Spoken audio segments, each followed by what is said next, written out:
In the health and fitness space, I've been a top performing sales rep, sales manager, and sales trainer over the last 5 years. And today, I want to answer some questions that I've collected from our clients inside of the CPCE Sales Challenge. So we have three questions we're going to cover today. We have one, how do we know when to push a bit versus when to back off on a call? Two, how do you balance caring about people and still being direct enough to close the deal? And three, what's the best way to deal with someone who says they need to think about it? So number one and two, a little bit similar, but there will be some nuance. So let's dive in. So how do you know when to push a bit versus when to back off on a call? So obviously if someone is like getting annoyed at you, like they're visibly or audibly, depending on if it's a call or a Zoom, getting angry, they're trying to get off the call. Obviously, we can do our best to try to salvage it. And generally, the way that you're going to salvage it is by falling back to a place of neutrality or being what we teach is basically being the caring expert. So the caring expert is someone that cares about the prospect, the person you're speaking to, more than they care about making a sale. So oftentimes when people do get annoyed, it's because they feel like you have some sort of agenda. You're trying to make them do something.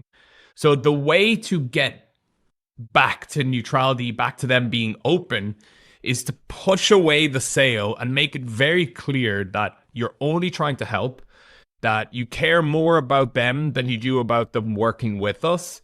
You just want to make sure that they leave this call in a better situation than when they started.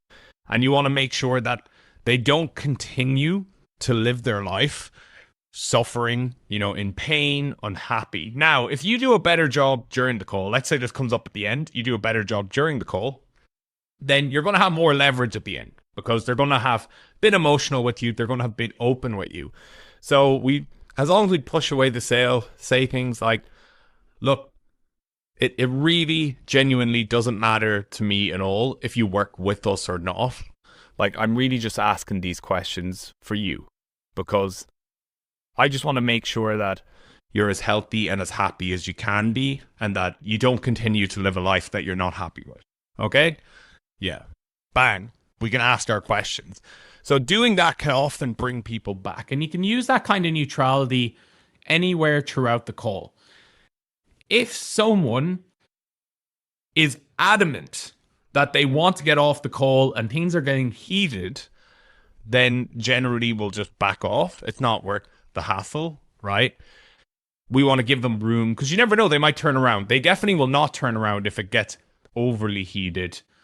And some other examples, though, would be that are just popping into my mind now would be, let's say, certain types of partner objections. Like if we believe the person, if you're dealing with what's basically a logistical objection, like they actually need to speak to their partner. And obviously, the better you are at partner objections, the more likelihood you'll understand what's happening. Or like real weird money situations that can sometimes happen. And you believe the person, then whenever I believe someone during objection handling, I'm not going to keep pushing because I believe them. So I'm going to back off and allow it to unfold. But again, that comes with the caveat of the better you are at sales, the more likely when you believe someone that is true. If you're not very good at sales, you will have no idea if people are telling you the truth or not. I can say with a lot of confidence if someone is telling me the truth or not during objection handling. Cool. So the second question then, how do you balance caring, and this kind of, they're related, how do you balance caring about people and still being direct enough to close the deal? So I have an analogy for this, and I'm going to give Matt Ryder credit because I think I heard him say this first, so I'm sure he took this from someone else. That's generally how these things work. But it's the difference essentially between being nice on being kind, right?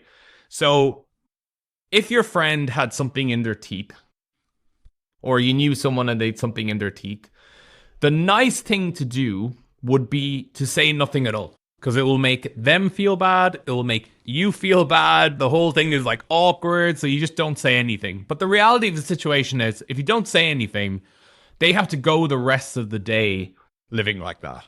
Right. And they're going to have more embarrassment. They're going to be more unhappy at the end of the day when they see it and they go, fuck, I spent the whole day with this thing in my teeth. Right. The kind thing to do is to take them aside and just say it to them. Right. And tell them.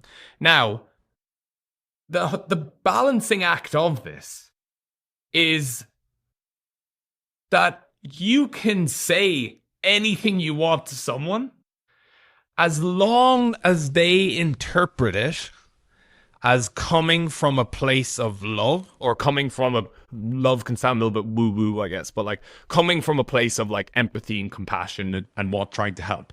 So like you can be incredibly direct to people on calls as long as it's not what you're saying, it's how they perceive it. So the example is like if you've seen someone and you said in front of everyone, oh, you've something in your teeth, and you said it like they're a fucking idiot, then they're going to think, yeah, that's not nice, right? That's not kind. That's you being a dickhead. But if you say, you know, you take them aside and say, hey, just letting you know that you've something in your teeth, right? That's a kind thing to do. And they're not going to feel bad. They're going to be thankful. So you can be direct, but it has to come from the right place. And this is where it kind of ties back to the first question. It has to come from a place of, like, I'm trying to help you. Like, I don't care if you buy what we're selling. I don't care if you join my program.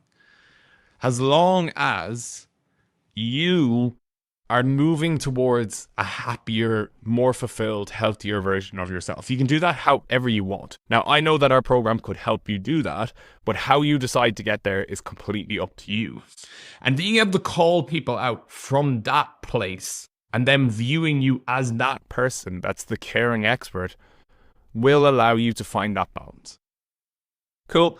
But easier said than done. But if you can actually move into that sort of space, your closing percentage will rocket without you even really knowing what to say. If people perceive you as that, you'll close people. So the last question then, we're flying through these, maybe next time I'll do some more questions, is what's the best way to deal with someone who says they need to think about it? So think about it objections. If you're listening to this, it's important that you know that you should never, ever be like finish a call on a think about it objection. Because a think about it objection is not an objection in itself. There always has to be a reason behind why they want to think about it. Right?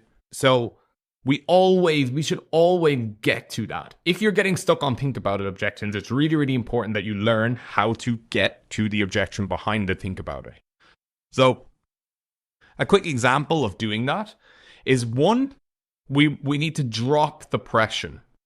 So if they say, oh yeah, I just need to think about it, don't say, what do you need to think about? Right? Because that's like, you're coming at them. You want to drop the pressure, make them feel like, yeah, that's fine. Yeah, look, that's not a problem at all. And I guess, like, how long, like, are you kind of hoping to go away and have a think about this, just to see if I'd be available for you when you do come to a decision? They'll say a time, so it's like pressure off, go away and think about it. That's not a problem at all.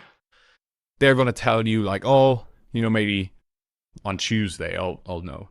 Quick tip as well, the longer they want to think about it, the less likely you're probably going to tell them. But like they say, oh, Tuesday, you say, okay, yeah, no, that's not a problem. And just so I can make sure that you have everything you need when you do go away and think about it, between now and Tuesday, like, what is it exactly that you're hoping to run through in your mind? Right? Now, because they feel like they can go away and think about it. They feel like, oh yeah, it's relaxed. You just want to give me things so I can go away and think about it. Now they'll often tell you the objection and you can deal with it. But we definitely don't want to be stuck on think about it objections. That tells you that you're really, really lacking the appropriate skills when it comes to objection handling. Cool. So hopefully that was helpful.